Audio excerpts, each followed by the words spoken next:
On the live stream just before I came here, we were obviously talking to Nooks, as some of you know, because Nooks obviously is religious. He's a big believer in God and Jesus, and I'm an atheist.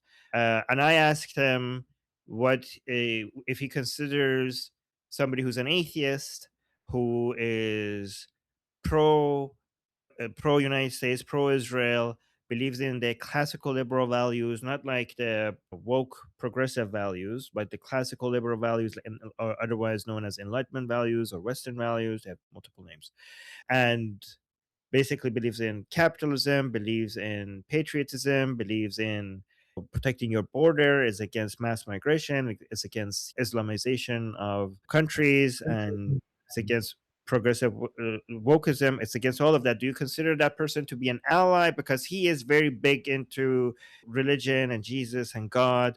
And I asked him, if somebody like me, would he consider me to be an ally? And he said yes. So that was interesting, because given how much I've seen he believes in God and Jesus and stuff like that, I was thinking that maybe he wouldn't, but he said no, yes. And he said it's more based on what people do rather than what they say they believe.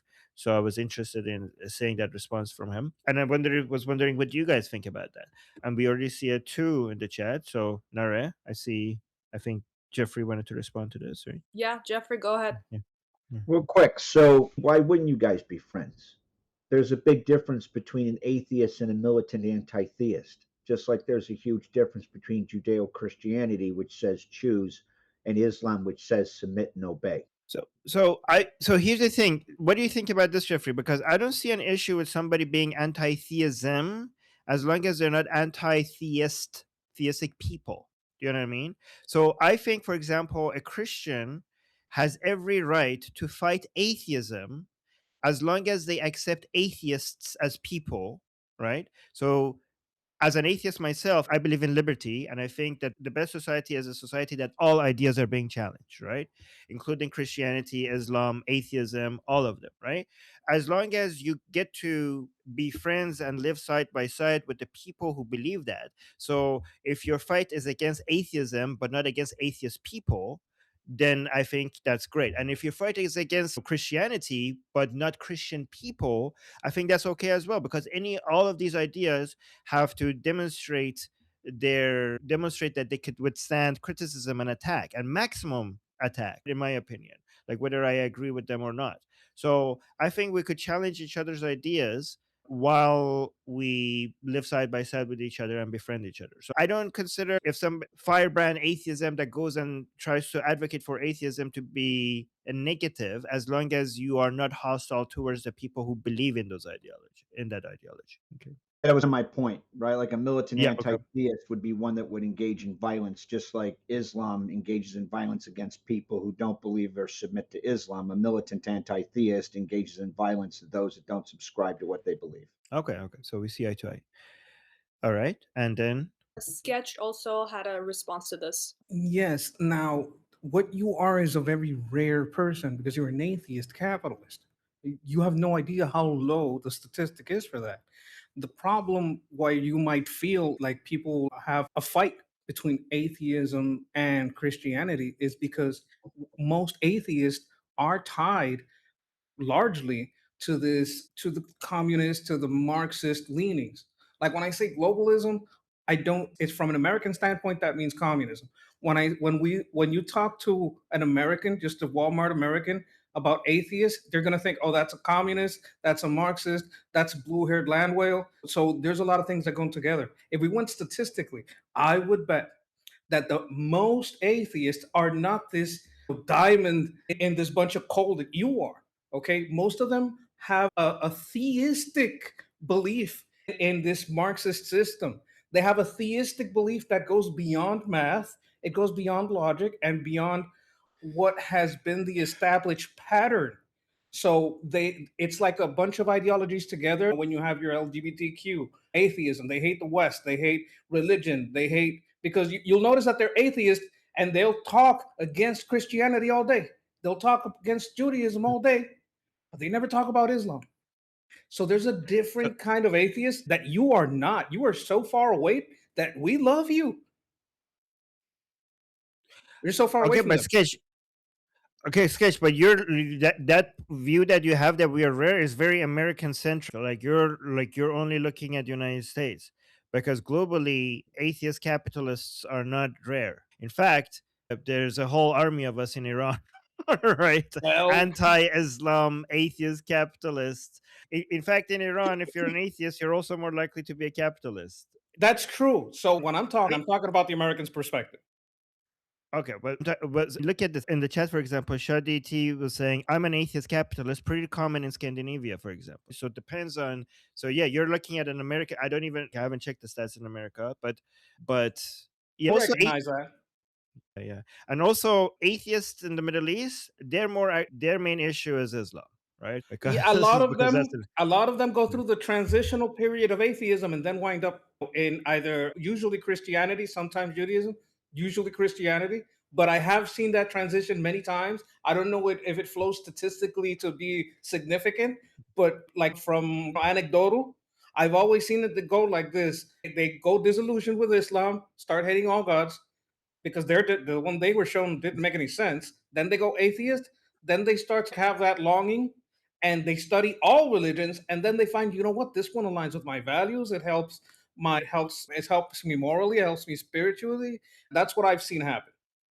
statistically, that's not what happens. I'm sure there are examples of that. Statistically, people who leave Islam, they just leave religion as a whole. And actually, to be fair, most of them don't actually become atheists. So in Iran, we have around 20% of the people who don't believe in God.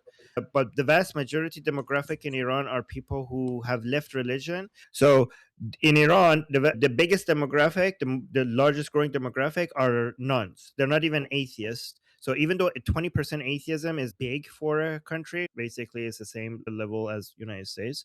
But the biggest demographic in Iran are nuns, basically people who still believe in God, but they have no religion. They left Islam and they have no religion, and they don't convert to any other religion. They just have God. They believe in God, but yeah, no religion. So that and also when you say hating God, and I notice a lot of Christians think that atheists hate God, but based on what we've seen, they don't hate God. They just don't believe in God. They don't. If you ask most atheists, do you hate God? They can't hate something that they don't believe exists, right? So just also that language is yeah. Okay, maybe you're talking about your experience with atheists. Okay, all right. So there were more So twos in the chat. Okay. I wanted to say the same thing that you were saying, Armin, that this is more US centric.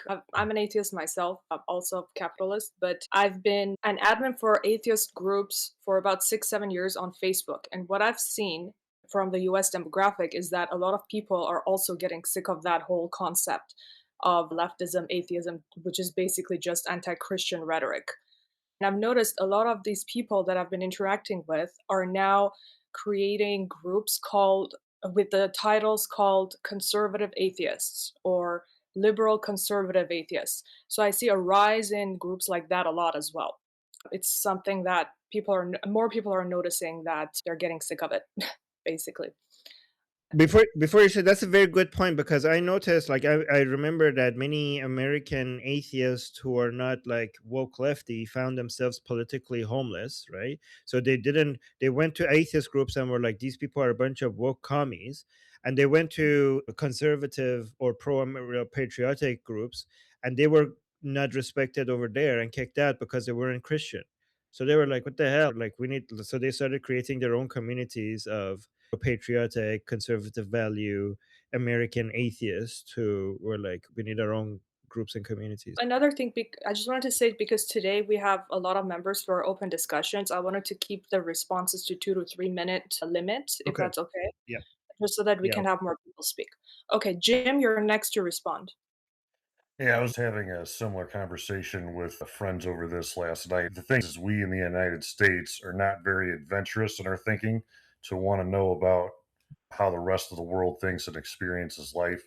So, for us to see atheists in the United States, we're going to see what's commonly around us. Not 100%, as you guys say, but commonly around us, you'll have people who are, if they don't believe in Jesus or the religious norms and mores of that, they're going to go against generally other Central American institutions like capitalism. But if you contrast that with where you're from, Armin, being in Iran, growing up in Iran, being either in the Islamic world or the Islamic occupied world. Atheists like you in that region have a very different outlook on life and a very different value system compared to our own there, because they, to be atheistic somewhat is to be against part of the values of the country you're in, loosely. Doesn't mean you're always anti-capitalist or always anti-democratic. You just generally oppose the ruling institutions you're under, more or less. Hi, I'm from the Midwest, or at least I live in the Midwest currently, and work in higher education. And I've noticed that atheists seem to have a certain circle, at least in my area. They basically are, they consider themselves socialists. They're definitely democratic, very far left, but they actually more conform to a communist type of thought. And they definitely want to overthrow the rich and spread out wealth and make everything equal, get rid of Trump. They are really far left. And what I find interesting about atheists here is I'm a polytheist, so I don't follow any Abrahamic religion, but they have this association that it's either atheism or Christianity. They don't seem to acknowledge any other religion even exists. To them, every religion is Christian, which I find rather interesting because, like I said, I'm talking about people that are actually professors. You'd think that they would have a little bit more of an expanded thought. That's interesting because sometimes in Iran, when people like atheists, when they're fighting religion, when they say religion, they mean Islam, because they don't really they're not really exposed to other religions, right? So it's basically, so in United States we have atheism versus Christianity. In Iran we have atheism versus Islam mostly, right? And that's what they're focusing on. But it's weird because we do have so many different religions here. And it's just, I just think it's a convenient way for our atheists to, at least the ones that I'm familiar with, to be able to categorize and departmentalize things. That's what I find most compelling, is that the majority of atheists that I work with, that I know, they focus more on hate than they do anything else. And it's a driving force. I also think in America, it's just the atheism until a few years ago, maybe 7, 8 years ago, it was strictly a religious versus no religion conversation, but then it got turned into a completely anti-Christian political situation.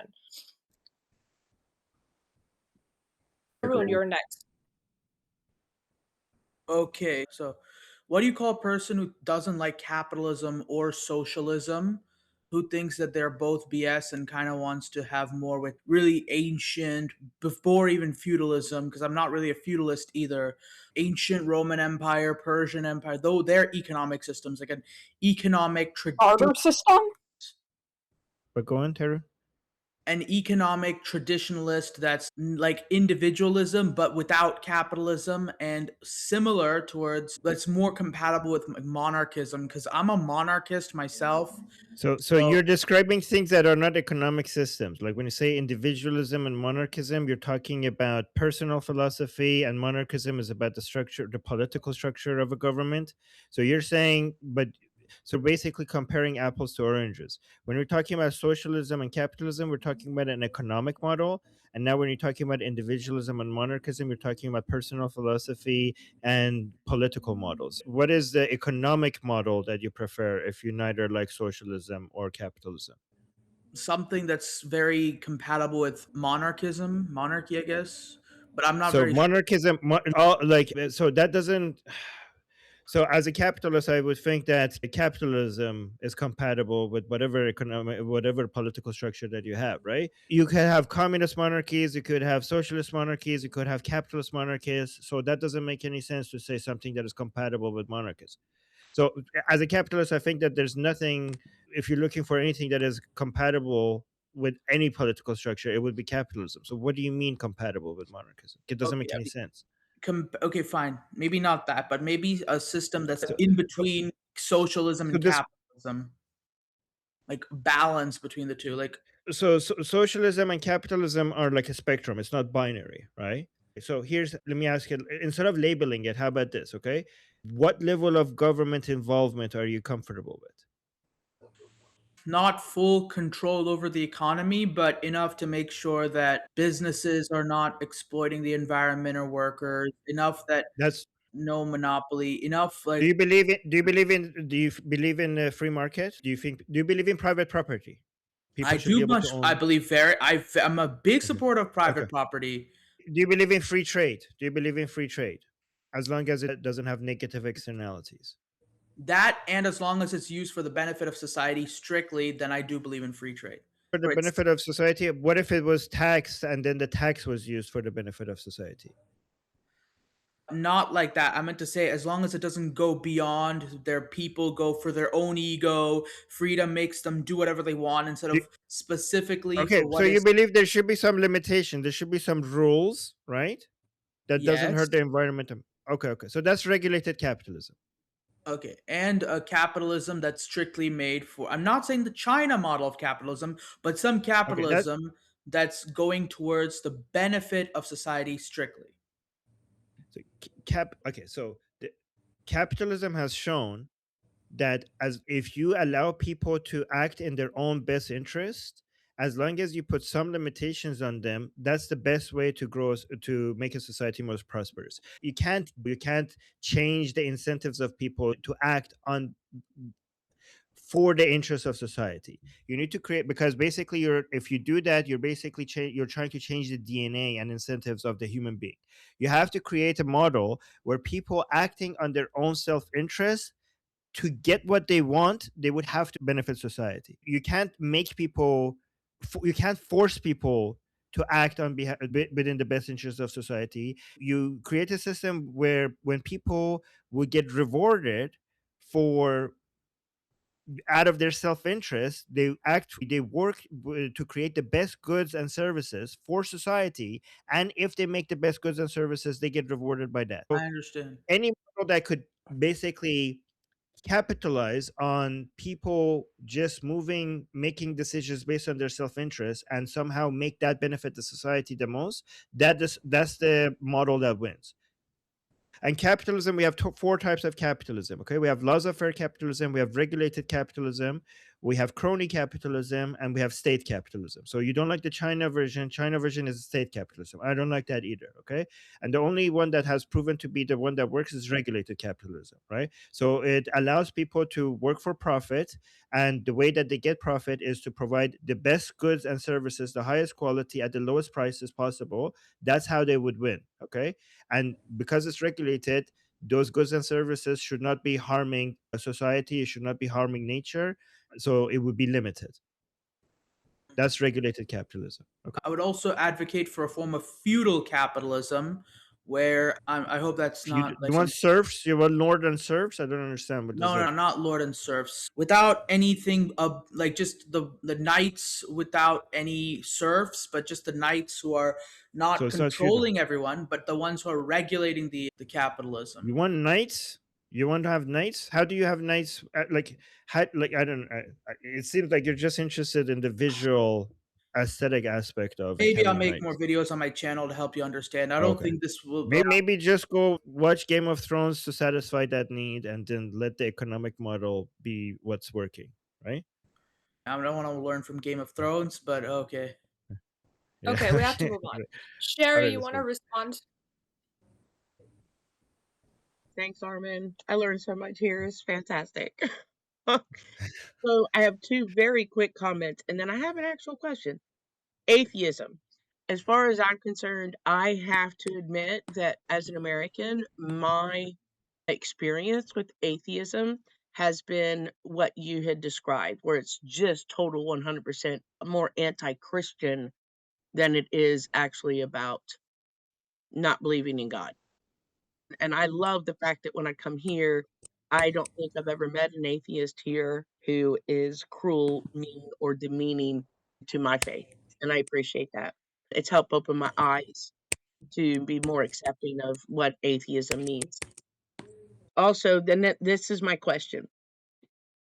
I like the fact that you brought up regulated capitalism because I do consider myself a capitalist, but I like the way you said regulated capitalism because in my heart, I don't know if I'd really be called a full capitalist, but at the same time, I am very entrepreneur. Do you think there's a difference between the two, or do you think they're similar in being pro entrepreneurship, starting your own business, hiring your own people, and regulated capitalism, or do you think they go hand in hand? So, so the way I look at it is that a society that has regulated capitalism is a society most favorable to entrepreneurs. If anybody who's entrepreneur, they will thrive the most and have the most opportunities and chances of success in a society that has regulated capitalism. May I make one quick comment? Yeah, of When course. it comes to the regulated capitalism, one of the problems is I see, like, for instance, if I want to make cinnamon rolls and go sell them, then I have to reach all kinds of regulations. So I do believe in the spirit of entrepreneurship, but at the same time, I do believe there's such a thing as over-regulated capitalism, and I think we agree on that. But thank you very much. Yes, capitalism at its very essence is trying to limit the involvement of government, okay, in people's in business, in commerce, in trade, right? So overregulation is anti-capitalism. However, a lot of people confuse capitalism with anarcho-capitalism because they think, like a lot of American libertarians think, capitalism means basically zero government involvement, which is ridiculous, right? So you need some regulation, you need some government involvement. So some people overdo it, but it doesn't make any sense because the very book that made capitalism popular, and I think, which is Wealth of Nations by Adam Smith, actually goes over how important the role of the government is and how the market is blind to certain positive and negative externalities in the market, and how the government needs to come in and make some adjustments accordingly. So basically, these are people who are more Catholic than the Pope, more than Adam Smith, who is the founder of capitalism, basically, some people would argue, who even he argued for some role of the government. Okay, Sophie, you Sorry. can speak. Oh, are you back? Oh, Yeah, I'm back. yeah. Okay, go ahead. Yep. Okay. So this is in response to Tarun.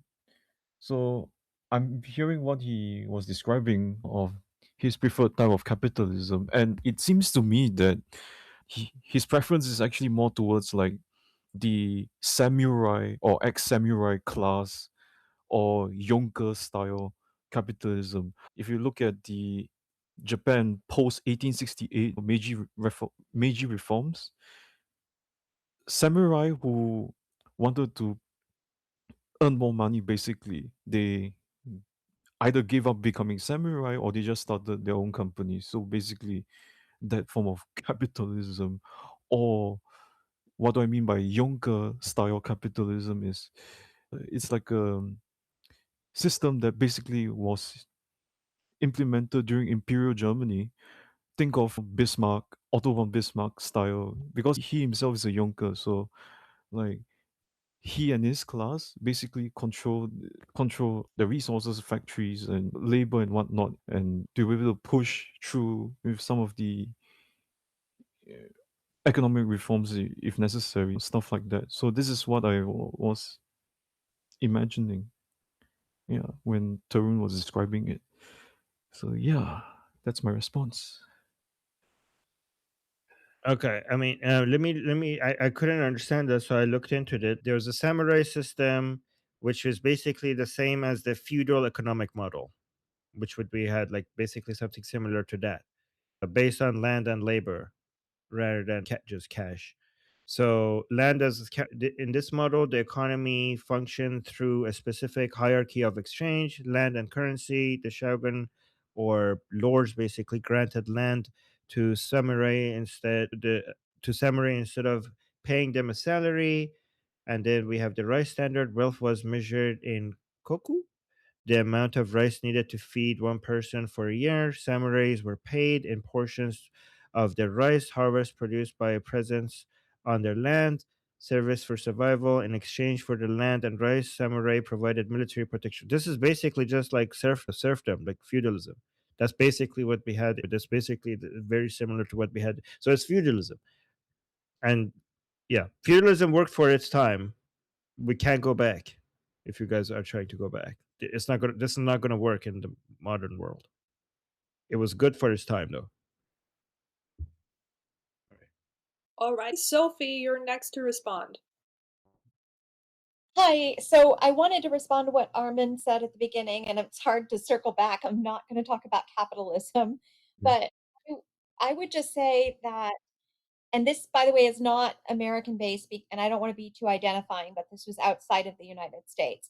I will say that more my bias or wariness with atheists, which, by the way, Armin excels at, doesn't hit any of these things that I don't like with atheists. But there are some people who profess to be atheists that I would argue, in my mind, I don't actually argue with them, but they have such a hatred, anger with God that I'm like, but are you really an atheist? You seem really to have a very strong belief in God because you're constantly having a war and battle with God. And I will say that from people within academia. I've seen that. Then there's another type of atheist that has been problematic, two others. One, which is, if you are just mainly, you say you're atheist, but your main ideology that I'm getting seems to be about hatred toward other people and mockery, contempt, where you need to talk about Sky Daddy and things like that online and attack everybody with a religious belief, then that seems to be like more your ideology than atheism. So that's just weird. I don't really like people from any religious group or non-religious group who do that. But then the last thing I would mention is, I do worry about people trying to, within the United States specifically, we're not Church of England. I'm very familiar with our free exercise and freedom, no establishment of religion, but in our institutions, who their focus is on removing religion in any way. But then what they often are doing in the schools is they have their own version of morality that is within their atheism, and it's a lot of identity stuff. So I would argue they're not calling it religion, but they are trying to shove their beliefs on everybody else, as opposed to, let's say, the family or the origin of what the schools were for. So, Sophie, let me just actually respond to that. Here's the thing. I think we have to understand atheism is only a lack of belief in God. All right. So if you met atheist communists, we have atheist capitalists. If you have atheists who have the weird moral standards, we have atheists with good moral standards. Okay. If you have met atheists that are very aggressive, we have atheists that are very calm and passive. Like the diversity among atheists are very varied. Okay. So the lack of is the only thing that connects them is a lack of belief in God. We have atheists who are genocidal. We have atheists who have dedicated their entire life to serving humanity. It's a very varied group. There's nothing that connects them other than a lack of belief in God. But when it comes to hating God, I don't think that is, for some atheists, that is not as ridiculous as you might think, because it's the character. Like you say, if you say some atheists hate God, so how could they lack a belief in God if they hate God? It's not. It's the character, not the not an actual God that they hate. Right? So that is not as unreasonable as you think. For example, you could read Harry Potter and you say, "Oh, I hate this Voldemort character. He's evil." Right? You wouldn't say, "Wait, how could you hate Voldemort?" I know, but you're watching a movie and you hate a character. You know it's not real, but you still hate it, right? So hating something doesn't mean that you're acknowledging that it exists, right? And then the mockery part, because I noticed when you're talking about it, you're saying that they're against Christians and then they're mocking Sky Daddy. The mockery, I think, should be the mockery of everything: Christianity, Islam, Judaism, Hinduism, and atheism. Everything, I think, should be allowed. Okay, because, and not only allowed, but be part of the culture, like comedy and ridicule.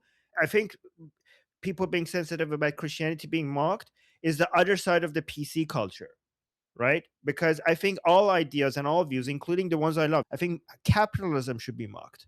I'm a capitalist. I think atheism should be mocked. I'm an atheist, right?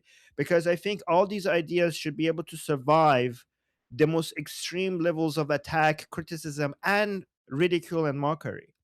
And my red line when I judge somebody is whether or not I think it's okay if somebody is very aggressively against a certain group of ideas. I just think the red line is if they are against a group of people. So anti-Christianity and ridiculing Christianity, for me, I think that's okay.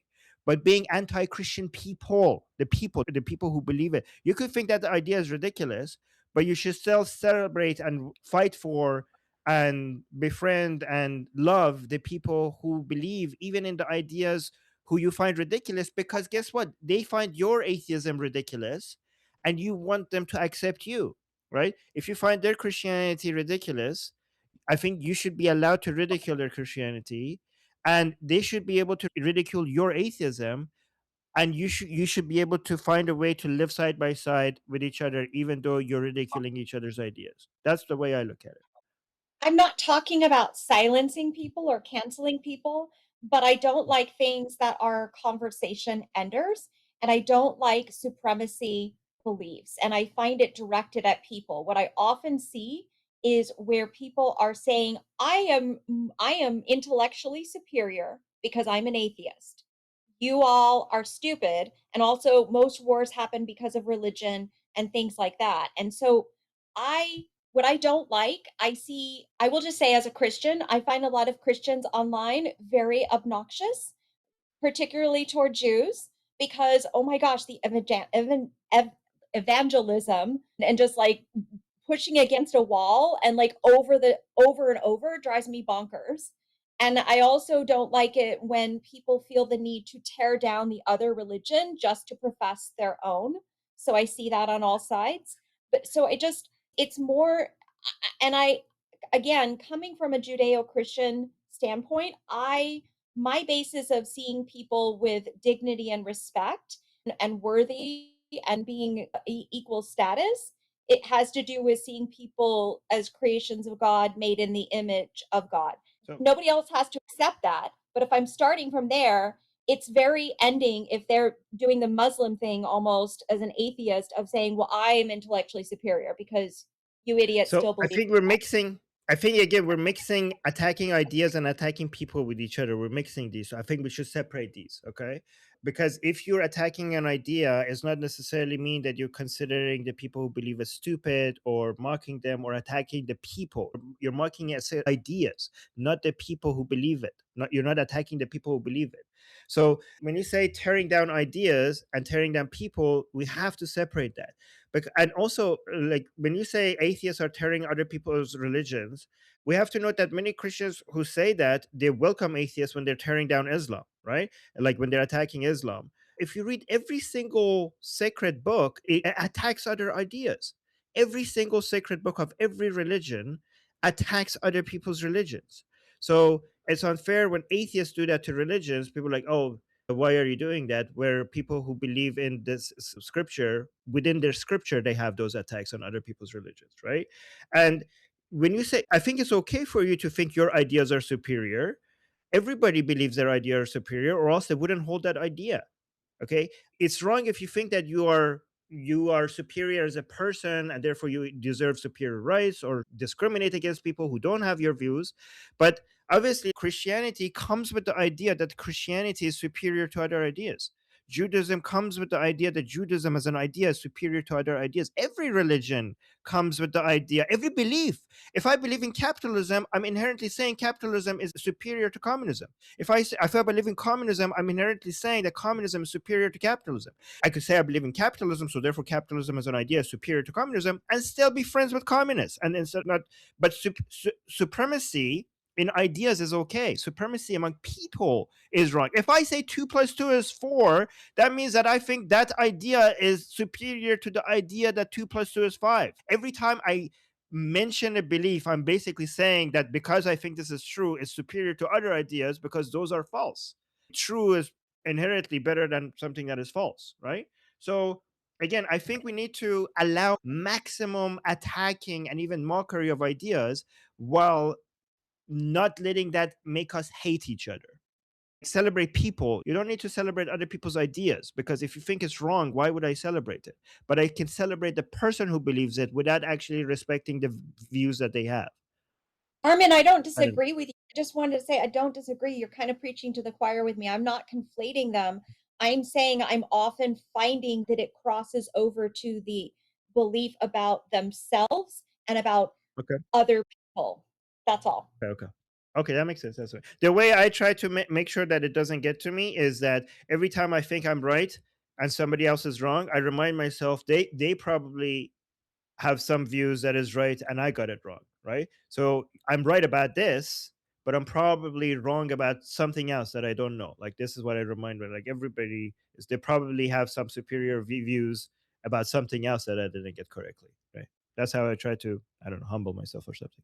All right, let's move on. Sorry, Nara. I know you said you wanted to limit the times, but I'm making it very Yeah, no, difficult. it's okay. It's an interesting Yeah. conversation. But I also wanted to say that atheism has been hijacked by the political, especially in America, by political parties, and has become a strictly political thing now. And when they argue, they don't argue in good faith. They argue strictly against Christians, people. So I think that's the issue in the United States, at least from what I'm seeing. But anyway, so we have three more responses to this, and then we're 40 minutes in. We will go to new topics after this. So no more responses Okay, to no more this. response. No.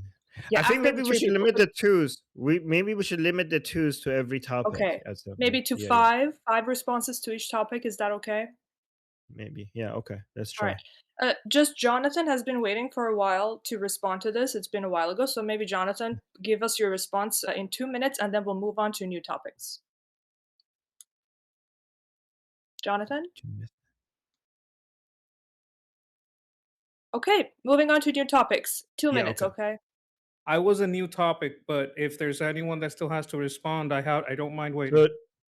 So let's let Jeffrey give a response in 2 minutes and then we'll go Okay, to thank you. It'll be less than 2 minutes. So I think what she's referencing is, again, the difference between militant anti-theists and atheists. You're a benevolent atheist in many ways, which actually is quite impressive given some of your personal background and history and how you got there. So young Karl Marx, he didn't not believe in God. He believed in God. He just openly hated him. He literally wrote about revenge against the one who rules from above. And when Marx's ideology got codified in the Soviet Union, that militant anti theism, the hatred of God, particularly as it's defined by Judeo Christianity, bore itself out throughout the entirety of the Soviet Union's existence. The Soviets created the League of Militant Atheists, a union of fighting godless, right? This goes to Hari's point. So Hari mentioned people here, they don't argue in good faith. You're not wrong, because the radical left in the United States and the West finds its origins in Soviet active measures, and Soviet active measures exported in part its militant anti-theism. I would be Okay, careful sketch. with saying that. Just very careful. I would be careful with. I don't know about Marx, but like many atheists, when they say negative things about God, they're saying it metaphorically. So just because they say negative things about God, it doesn't necessarily mean that they believe in it, right?